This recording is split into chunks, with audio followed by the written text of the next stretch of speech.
Bonjour, nous sommes le dimanche 22 septembre 2024 et le sujet est la rumeur qui concerne Intel et son possible rachat par Qualcomm. Bon, au début, je pense que c'est un peu plus de la rumeur que du concret, mais qui sait, vu les mauvaises passes que Intel passe, on verra bien. Et quelle somme sera déboursée pour racheter Intel, qui reste quand même le numéro 1 mondial en termes de production de CPU. Qualcomm veut racheter Intel et entame les discussions.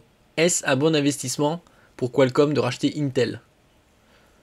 Qualcomm a envie de racheter Intel et a récemment approché le groupe pour entamer des discussions. Selon les informations du Wall Street Journal, l'action d'Intel s'est envolée de 8% après la publication de l'information. A l'inverse, l'action de Qualcomm a reculé d'un peu plus de 3%, ce qui est tout à fait normal, puisque il n'y a pas grand intérêt, de mon point de vue, à racheter Intel en ce qui concerne Qualcomm. Le rachat, s'il devait se concrétiser, serait l'une des plus grandes fusions technologiques jamais réalisées.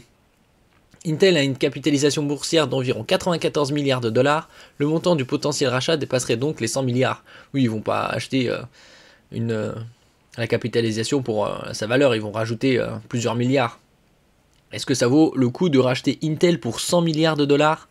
Avec 100 milliards, Qualcomm il pourrait investir davantage dans la R&D, des lignes de production, faire des partenariats pour 50 milliards. Alors 100 milliards pour acheter Intel, ouais. Est-ce que ça vaut 100 milliards, voire plus?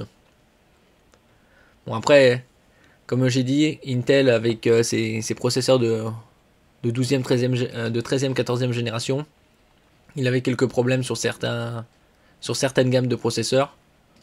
Après ça ne concerne qu'une fraction.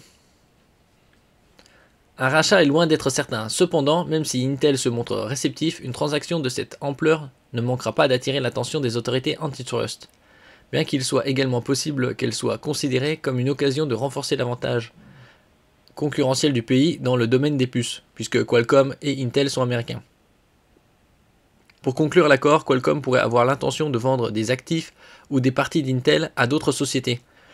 Oui, ça arrive comme par le passé avec Motorola qui était numéro 1 mondial des téléphones début des années 2000. A été racheté par la suite par Google qui a pris tous les brevets, c'était environ plus de 12 000 brevets. Et après a vendu l'entité Motorola pour ce qui restait à Lenovo, il y a une dizaine d'années environ. Intel, qui était autrefois la société de puces la plus importante au monde, a vu ses actions chuter d'environ 60% depuis le début de l'année. À son apogée, la société avait une valeur de marché de plus de 290 milliards de dollars, donc en gros 3 fois plus qu'aujourd'hui. Qualcomm est surtout connu pour ses processeurs Snapdragon, que l'on trouve dans de nombreux smartphones Android.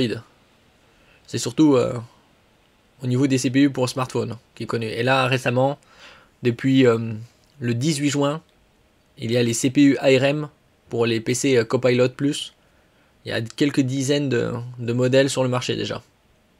Assez onéreux puisque le plus abordable, c'est Microsoft Surface à 1200 €.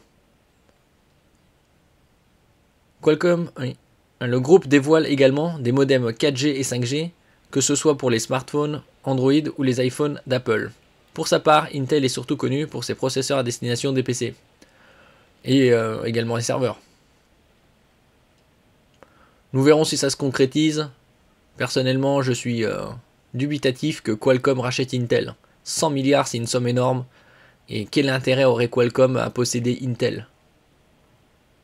Vaut mieux qu'ils investissent quelques dizaines de milliards dans la recherche, dans la R&D et dans la production. Ça leur coûterait bien moins cher que de payer 100 milliards pour Intel. Merci pour votre écoute et à la prochaine.